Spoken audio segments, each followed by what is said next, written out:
I need to get better. My leadership needs to get better at educating the public on what we do, and most importantly, what we don't do.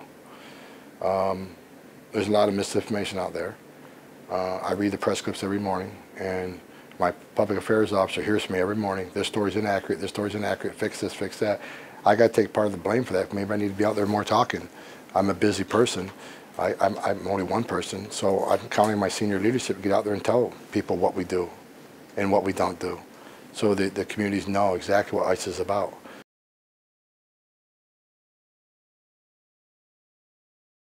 This misconception and these words that some of the media uses, maybe intentional, maybe not intentional, that's what stokes fear in the community. If the community realized that 9 out of 10 people we arrest had a criminal history, they'd probably be less afraid.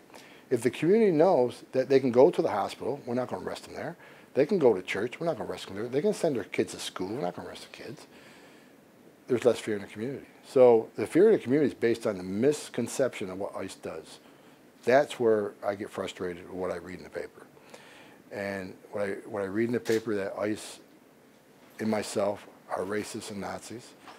It's unfair to attack the men and women of ICE who choose to strap a gun to the hip every day to do their job and protect this nation and protect their community. It's unfair to vilify them for doing their jobs.